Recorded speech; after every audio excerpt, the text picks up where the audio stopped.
الحمد للہ رب العالمین والصلاة والسلام علی سید المرسلین اما بعد فاعوذ باللہ من الشیطان الرجیم بسم اللہ الرحمن الرحیم والصلاة والسلام علیک یا رسول اللہ وعلی آلک وصحابک یا حبیب اللہ۔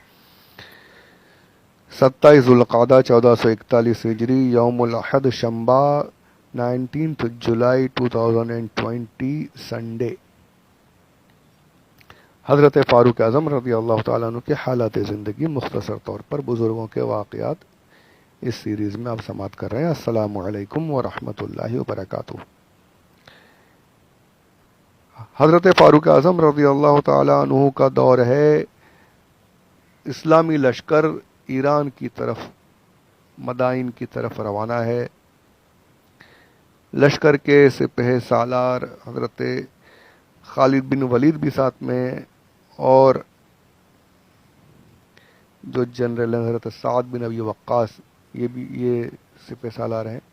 یہ دونوں بہت بڑے جید صحابہ ہیں، ان کے بارے میں موقع آئے گا انشاءاللہ، ان کی باتیں بھی ہوں گی۔ پورا لشکر ساتھ میں، دونوں صاحب یہ کمانڈرز بھی آگے ہیں۔ اب ہوتا یہ ہے کہ جو گھوڑے دوڑاتے ہوئے آگے بڑھ تو گئے، لیکن اب راستے میں دریا آ گیا، طغیانی پر ایک دم بہتا ہوا دریا کے، اور اب یہ اتنا ٹائم نہیں کہ کشتیاں وغیرہ بنا کر کراس کر کے چلے جائیں یا آگے بڑھ جائیں، جی نہیں، اور کہیں کشتی وغیرہ ہے بھی نہیں، پورا لشکر شش و پنج میں کہ اب کریں کیا۔ اور یہ دونوں ایک دوسرے کو دیکھتے ہیں اور پھر آگے بڑھتے ہیں، دریا کے کنارے پر پہنچتے ہیں۔ کنارے پہنچ کر کہتے ہیں، اے دریا، اگر تو اللہ کے حکم سے بہتا ہے تو ہم تجھے ہمارے آقا اللہ کے رسول صلی اللہ علیہ وآلہ وسلم ان کی حرمت کا واسطہ دیتے ہیں، حضور کی حرمت کا واسطہ ہے تجھے، اور حضرت عمر فاروق رضی اللہ تعالی عنہ کے عدل کا واسطہ ہے، تم جو خلیفہ ہیں ہمارے، ان کی عدل، ان کے انصاف کا واسطہ تجھے دیتے ہیں، ہمارے لیے راستہ بنا دے، اسلامی لشکر کو یہاں سے اپنے اوپر سے کراس کرنے دے، جانے دے۔ اللہ کے رسول کی حرمت، فاروق اعظم کی عدالت، اتنی بڑی بات ہے۔ صحابہ کا یقین دیکھیے کہ حضور کی عظمت، حضور کی حرمت پر تو کسی کو شک نہیں، پر یہاں پر فاروق اعظم کی عدالت کا جو عالم ہے کہ ایسی عدالت کے لوگ کیا مانے۔ آپ فرماتے ہیں، صحابہ نے کہہ دیا کہ دریا کو بھی کہہ رہے ہیں کہ تو ان کی عدالت کی وجہ سے ہمیں راستہ دے دے۔ ایسی عدالت، ایسے فیصلے، ایسا انصاف تھا اس دور میں، آپ کا انصاف۔ یہ کہا اور ان دونوں صحابہ نے گھوڑوں کو ڈال دیا پانی میں، پانی میں گھوڑے دوڑانا شروع کر دیے۔ پیچھے جب لشکر نے دیکھا کہ ہمارے کمانڈر تو چل دیے، پانی کے اوپر گھوڑے دوڑا رہے ہیں، سارے کے سارے پورے لشکر نے گھوڑے اتار دیے دریا میں، زمین پر نہیں، گھوڑے پانی پر دوڑانا شروع کر دیے۔ اور ایسا حال ہے کہ پانی پر گھوڑے دوڑا رہے ہیں تو یہ نہیں کہ گھوڑوں کے پیر ڈوب رہے ہیں ہمارے، بلکہ یہ حال ہے کہ گھوڑوں کے جو کھر ہوتے ہیں نا، جو ٹاپ جسے کہتے ہیں، گھوڑوں کے ہارس شوز جسے کہتے ہیں، اتنے بھی گیلے نہیں ہوئے۔ وہ دوڑاتے ہوئے دریا کو یہاں سے وہاں تک دریا پار کر دیا، پورا لشکر چلا گیا۔ بلکہ ایک روایتوں میں یہاں بھی ہے کہ آپ نے پار ہونے کے بعد حضرت سعد نے کہا کہ کسی کا کچھ گر گیا ہو پانی میں تو بولو، تو ایک کہتے ہیں، ایک جو فوجی تھے لشکر میں سے، کہا حضور میرا ایک لوٹا گر گیا، بولے ایک کٹورا جو تھا وہ گر گیا پانی میں۔ آپ نے کہا دریا وہ دے واپس، ہاتھ ڈالا، وہ کٹورا باہر، لے بھائی تیرا سامان۔ یہ صحابہ، لوگ آج کرامتوں کا انکار کرتے ہیں، کرامت کچھ نہیں ہوتی، یہ سب کیا، یہ صحابہ کی کرامت ہے، حضرت عمر فاروق کی کرامت ہے، یہ تمام صحابہ کی کرامت ہے یہاں پر کہ ارے دشت تو دشت ہے، دریا بھی نہ چھوڑے ہم نے، بحر ظلمات میں دوڑا دیے گھوڑے ہم نے۔ سبحان، اقبال نے کہا تھا، دشت تو دشت، صحرا جو ہوتا ہے میدان، دشت تو دشت ہے، دریا بھی نہ چھوڑے ہم نے، بحر ظلمات میں دوڑا دیے گھوڑے ہم نے۔ تو یہ مسلمانوں کا وہ وقار، وہ حال تھا، وہ کرامت ہے کہ دریا کے اوپر گھوڑے دوڑا رہے ہیں، اور جو گیا ڈوب گیا وہ نکال کر لا واپس دے، وہ دریا واپس بھی کر رہا ہے۔ یہ کرامت نہیں تو اور کیا ہے۔ آج اولیاء کرام کی کرامتوں پر لوگ اعتراض کرتے ہیں، باتیں کرتے ہیں، صاحب کرو یہاں پر اعتراض کرو نا، یہ تاریخ میں لکھا ہوا ہے، یہ نزہۃ المجالس کی روایت ہے، اور بھی کئی کتابوں میں یہ روایتیں موجود ہیں، بہت سی کتابوں میں۔ کتنا کتنا جھٹلایا جائے گا. صحابہ کی عظمت کے خلاف کتنی باتیں کی جائیں گی. کرنے والے کرتے کرتے مٹ جائیں گے, ان کی عظمتیں نہیں مٹیں گی. ارے یہ میرے سرکار نے فرما دیا اصحابی کا نجوم, یہ چمکتے ہوئے ستارے ہیں. ستارے کہیں مٹتے ہیں کیا؟ دنیا مٹ جائے گی, ستارے نہیں مٹنے والے. جس دن ستارے مٹنے لگے وہ قیامت کا دن ہوگا. ستارے ختم, قیامت آ جائے گی. جو صحابہ جب مٹیں گے, صحابہ کو وہ قیامت کے وقت ہی ختم ہوگا سارا معاملہ, کہ یہ پھر تو ان کی شان اور بڑھ جائے گی. پھر تو وہاں پر ان کا مقام جو دکھے گا میدان محشر میں انشاءاللہ. ہم جو ان کے نام کی مالائیں جپتے ہیں نا, جو صحابہ, نبی, اولیاء جو ہم کرتے رہتے ہیں, ان کے گن گاتے رہتے ہیں, انشاءاللہ انہی گن گانے کے صدقے میں, ان کا نام لینے کے, ان کی غلامی کے صدقے میں, انشاءاللہ ان کے صدقے میں ہم پر بھی کرم ہو جائے گا انشاءاللہ. انشاءاللہ. اور ہے کیا اپنے پاس یار, اور کچھ نہیں ہے. تو بس یہی ہے, یہی محبت. یا اللہ ہماری محبت قائم رکھے. کاش کچھ نہ آئے ہمارے دل میں ان کے خلاف, ان اللہ والوں کے, ان پیاروں کے خلاف کوئی بات آئے, اس سے پہلے اللہ ایمان پر موت دے دے ہمیں. آمین آمین بجاہ النبی الامین صلی اللہ علیہ وآلہ وسلم. ایک صحابی نے یہی عرض کی تھی, یا رسول اللہ قیامت کب آئے گی؟ حضور نے فرمایا تو نے قیامت کے لیے کیا کیا ہے؟ صحابی عرض کرتے میرے آقا اور کوئی عمل نہیں, بس اتنا ہے آپ سے محبت کرتا ہوں. یا رسول اللہ صرف آپ سے محبت کرتا ہوں یہ عمل ہے؟ سرکار خوش ہو گئے. تو صحابہ کا یہ عقیدہ تھا کہ ہمارا عمل کچھ نہیں. تو جب صحابہ یہ, اللہ اکبر, تو ہمارے پاس تو کچھ ہے ہی نہیں. جو کچھ ہے یہی وفاداری. اللہ یہ وفاداری قائم رکھے. یہ کتا بن کر ان کے دروں پر بنا کر رکھے پروردگار چلے گا. ان کے در کے کتے بھی انشاءاللہ جنت میں ان کے صدقے میں داخل ہو جائیں گے انشاءاللہ عز و جل. درود پاک پڑھے. اللہم صلی علی سیدنا مولانا محمد وعلی آل سیدنا مولانا محمد وبارک وسلم صلاۃ و سلام علیک یا رسول اللہ صلی اللہ علیہ وآلہ وسلم. صحابہ کا مقام وہ مقام ہے.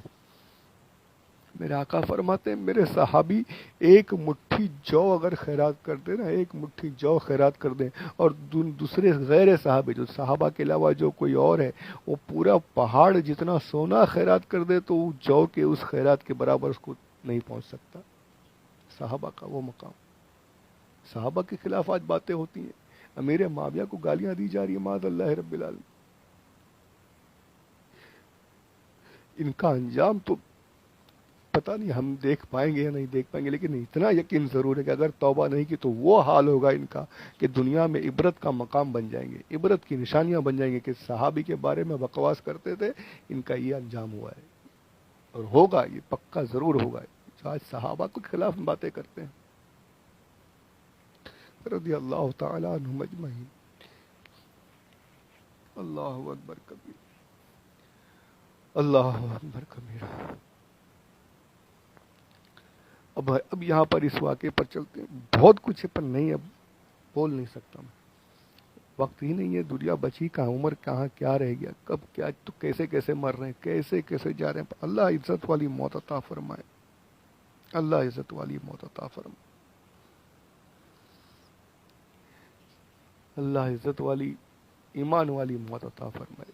کل پرسوں کی بات بتا رہا ہوں, میری دکان کے پاس ایک آدمی چلتے بس ایسے گیا, چلتے ہوئے اسے فٹ, جو مرگی کا دورہ بولتے ہیں, فٹ آئی, کھڑے کھڑے زمین پر گرا, سر پر کوئی مار لگی کچھ جگہ پر, کچھ ہی منٹوں میں ختم ہو گئی. کچھ ہی منٹوں میں. اچھا لہیم شہیم.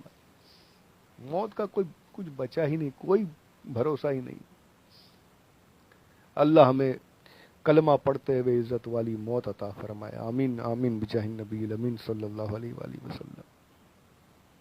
تو میں جو کہتا ہوں, میں اسی لیے کہ اپنے دلوں میں ان کی محبت بھر لیجیے. اور کچھ نہیں, ہمارے پاس موقع بھی نہیں ہے کچھ, بس اگر محبت رہے گی تو انشاءاللہ اس محبت کے صدقے میں بیڑا پار ہے انشاءاللہ. انشاءاللہ یہی دعا ہے اللہ سے کہ اللہ اسی یہ محبت قائم رکھے ہمارے دلوں میں. رضی اللہ تعالی عنہم اجمعین. اب جو یہ صحابہ آگے چلے ہیں, دریا پر گھوڑے دوڑاتے ہوئے چلے ہیں. اب حال یہ ہے کہ وہاں جو ایرانیوں کا جو لشکر تھا, جو ایران جو آج ہے, وہ وہی کیسر و کسرا جو تھا, ان کا دربار وہی تھا. زرتشت تھے, وہ آتش پرست تھے. اس کی فوج جو وہاں پر تھی, دیکھا یہ تو دریا پر گھوڑے دوڑاتے ہوئے بھاگ رہے ہیں، گھوڑے دوڑاتے ہوئے لے کر آ رہے ہیں، دریاؤں کے اوپر گھوڑے دوڑا رہے ہیں، پکارنا شروع کر، چلانے لگے، ارے دیواں آمدن دیواں آمدن، یہ تو بھوت ہیں، یہ لوگ تو انسان ہے نہیں، یہ تو کچھ اور ہی ہے، دریا کے اوپر گھوڑے دوڑا رہے، ساری کی ساری فوج وہاں سے بھاگنا شروع ہو گئی۔ یہ حضرت عمر فاروق رضی اللہ تعالیٰ عنہ کا عدل تھا، یہ صحابہ کی کرامت تھی، یہ صحابہ کا مقام تھا الحمدللہ۔ ایسے اس طریقے سے اور بھی بہت سی باتیں ہیں، بہت سی فتوحات ہیں اس طریقے کی۔ اور ایک مرتبہ تو دریائے نیل کا بھی اس طریقے کا واقعہ ہے، وہاں پہ جب اسلامی حکومت قائم ہوئی تو وہاں پر یہ حال تھا کہ دریا جو تھا وہ ہر سال سوکھ جایا کرتا تھا، سوکھ جاتا تھا دریا، خشک ہو جاتا تھا، اور پھر وہاں کے لوگ ایک نوجوان لڑکی، کم سن لڑکی کو دریا میں مار کر پھینک دیتے تھے، اس کے بعد دریا جاری ہوتا تھا، کہتے تھے کہ یہ بلی ان کو دینا پڑتی ہر سال، ورنہ دریا بہتا نہیں ہے، بند ہو جاتا ہے، سوکھ جاتا ہے۔ اب جو وہاں پہ جب اسلامی حکومت قائم ہوئی، یہاں یہ حال ہوا، لوگوں نے آ کر کہا کہ ابھی بلی دینا پڑے گی۔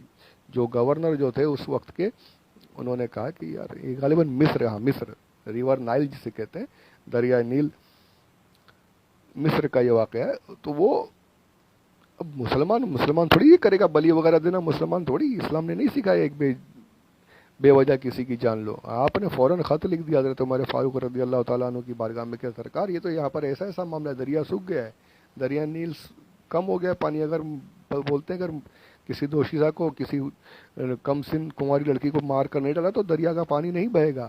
آپ نے کہا اچھا ایسی بات ہے، خط لکھا، بولے خط جا کر دے دو، گورنر کو ایک خط دو اور کہنا یہ خط دریا میں ڈال دے، دریا میں ڈال دے بس۔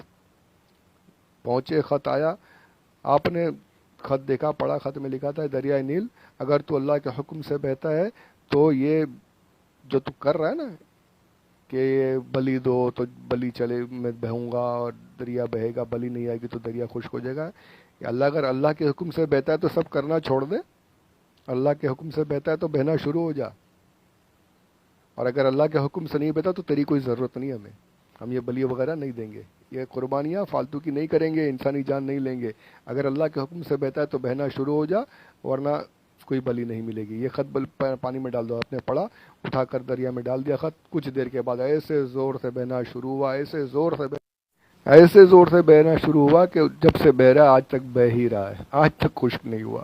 بلی چاہیے تھی، کس سے مانگ رہے ہیں؟ مسلمانوں سے بلی مانگ رہا ہے۔ مسلمان قربانی کرتا ہے جانور کی اللہ کے نام پر کرتا ہے، انسانوں کو نہیں کاٹتے مسلمان۔ مسلمانوں پر اعتراض کرتے ہیں مسلمانوں نے تلوار سے مار دیا، ارے مسلمانوں نے تو جہاں مار رہے تھے اس کو بند کروا دیا الحمدللہ، وہ جو بہنا شروع ہوا تو آج تک بہ رہا ہے۔ یہ فاروق اعظم رضی اللہ تعالیٰ عنہ گئے بھی نہیں ہیں، خط لکھ کر بھیجا ہے، خط سے وہ حال جاری ہے، خط سے پانی پر حکومت ہو رہی ہے کہ خط کو پانی میں پھینک ڈالا گیا تو دریا بہنا شروع ہو گیا۔ ایسی حکومت، ایسی کرامت، ایسی آپ کی حکومت کہ انسان تو انسان، جانور تو جانور، پانیوں پر بھی آپ کی حکومت جاری، سبحان اللہ۔ ارے یہ پانی تو پانی، زمین کا بھی واقعہ ہے کہ ایک مرتبہ زلزلہ آنے لگا، آپ مدینہ منورہ میں تھے، زلزلہ آیا، کھڑے ہو گئے، زور سے ایسا مارا زمین پر، اگر میں عدل کرتا ہوں تو رک، اگر میں انصاف کرتا ہوں، اگر میں انصاف والا ہوں تو رک جا، تھم جا، اگر میں انصاف نہیں کرتا تو جو کرنا ہے کرتا رہے، اگر میں انصاف کرتا ہوں، اگر عدل والا ہوں، میں عادل ہوں تو رک جا۔ یہ عادل بادشاہ کی تو بہت سی احادیث موجود ہیں، فرمایا روک، زلزلہ تھم گیا، روایت موجود ہے یہ بھی، زلزلہ تھم گیا، اپنے زمین پر مارا۔ تو یہ آپ کی حکومت، انسان تو انسان، جانور تو جانور، پانی پر، زمین پر آپ کی حکومت چل رہی تھی، اور کیوں نہ چلے۔ یہ خود غلام کس کے تھے؟ سرور عالم کے غلام تھے، سید الانبیاء کے غلام تھے، تمام نبیوں کے سردار کے غلام تھے، تمام چیزیں جن کی ملکیت بنی تھی ان کے غلام تھے الحمدللہ۔ تو جن کے غلام تھے، جن کے خلیفہ تھے، ان کی خلافت اتنی بڑی، ان کی حکومت جتنی بڑی تھی، ان کی خلافت اتنی بڑی تھی الحمدللہ، رضی اللہ تعالی عنہ صلی اللہ علیہ وآلہ وسلم، الحمدللہ۔ یہ ہمارے فاروق اعظم ہیں رضی اللہ تعالی عنہ۔ تو یہ ان کے واقعات زندگی جاری ہیں، جاری رہیں گے انشاءاللہ۔ چند باتیں ابھی عرض کی ہیں، چند باتیں اور آگے بھی انشاءاللہ عرض کرتا رہوں گا۔ دعا یہی کہ اللہ عز و جل ان کی محبت ہمارے دلوں میں قائم رکھے، تمام صحابہ کی محبت قائم رکھے، اور محبت کے ساتھ، وفاداری کے ساتھ، دنیا سے ایمان کے ساتھ ہمارا